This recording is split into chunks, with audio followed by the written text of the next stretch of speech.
How do you make a $5,100 camera $6,000? Well, you buy the accessories from Sony. And I got them in and I thought, let's unbox them and see what they're all about. There is the thumb grip from Sony that goes right on the back of the camera, makes it a little easier maybe to keep your hands on this camera and not drop it. And then we also have the leather case for the camera as well, which will solve a bit of fear that I have, which is of course bumping this camera around. And then lastly is a official Sony battery. And then I have one other accessory that I'll talk about on the camera that I just absolutely love. It's not something that I bought specifically for this camera, but it is something that I'm using on it. So before I jump in, I did buy all of these things. So if you look at the receipt here from B&H, we've got the camera, we have the thumb grip, the body case, and we also have the battery. A total of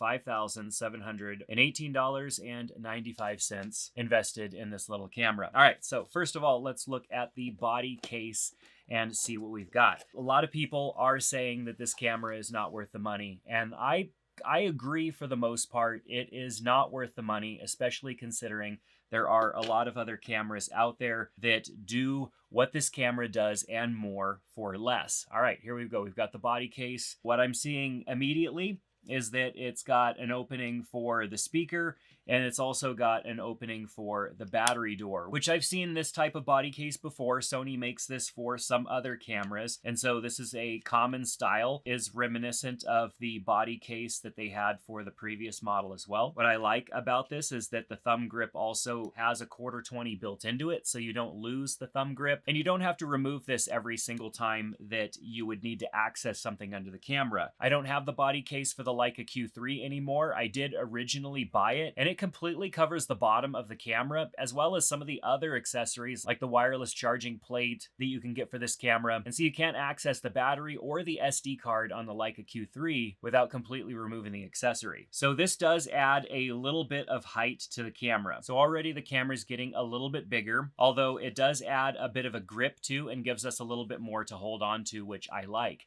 It has been a bit challenging to hold on to this camera, even though it does have a little bit of a grip, but this body case certainly adds to that grip and gives you a bit more to hold on to. The case itself also has a door that opens here so that we could still access our ports. So there's nothing preventing us from accessing things on the side. It does kind of hold itself closed a little bit, but if I had something plugged in, it's not any amount of pressure that would be too much. And I like how simply pulling this door back opens the other door the rest of the way. I could plug in what I needed to plug in, and then that would just rest there and it would be just fine. Now it does seem like it's probably best to close the inner door and then close the door to the case. Now looking at the bottom, if we open up the battery door here, you see we've got full access to the inside battery door now, and we can easily access the battery. And the SD card may be a little bit trickier. I could get in there with my fingertips and kind of wiggle it loose or push back on the SD card a little bit and slide it out. Not that challenging, but it's definitely harder to get the SD card out than it would have been without the body case on. So overall, I'm liking the body case. I think this is a necessity to protect this camera, especially if you've invested a lot of money into it.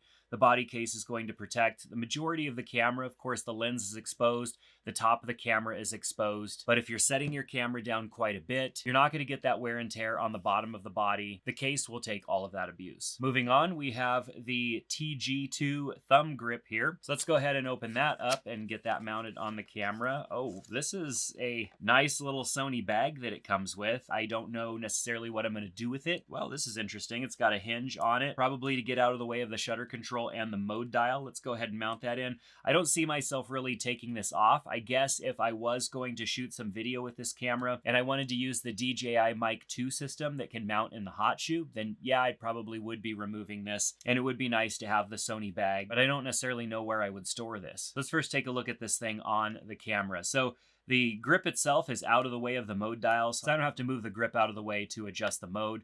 But I do need to move the grip out of the way to get to the shutter dial. I do have to say both of these accessories on the camera makes it so much easier to hold on to. That's definitely the case for the Leica Q3. Adding the thumb grip and the body case to the Leica Q3 certainly makes it a lot easier to hold on to. And that's also the case here with the RX1R. Question is, are these two accessories worth $550 US? I have to imagine that there will be a handful of of cheaper aftermarket accessories available as well. Most definitely body cases or cages to protect the camera, and certainly thumb grips, maybe some that are even designed different that aren't going to require a hinge system. I've also added a camera strap. I wanted something that was more inconspicuous. Of course, the camera comes with a Sony RX1R branded camera strap, but I wanted something that made the camera actually look less expensive, and that definitely worked. I was at a car show this past weekend, and there had to be 5 or 6 different people at times that I was next to that had Sony cameras. I saw a variety of different Sony A7s and different lenses. Not one person paid attention to the camera that I was shooting with. I most likely looked like a beginner. Nobody paid any attention to the camera that I had, and I actually like that. That's the purpose of this camera, is to be as inconspicuous as possible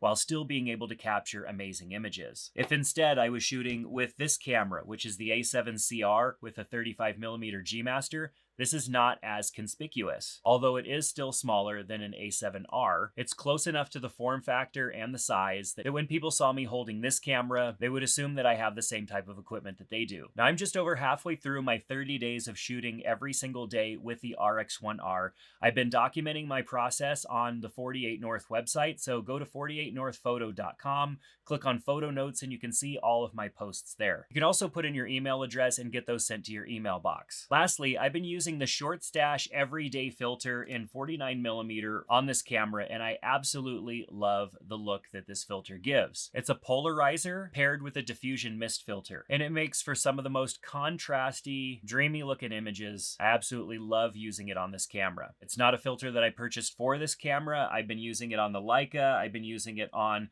these Sony G lenses. I don't use it in all situations, but when I'm outdoors, I like it a lot better than just a standard polarizer. So I'll make sure to link to that filter as well as these accessories down in the comment section below. I hope you head on over to 48northphoto.com and check out my photo notes as well as my image gallery of images that I've captured with the RX1R III. But that's going to do it for today. Thanks for being here, and we'll see you in the next one. Take care.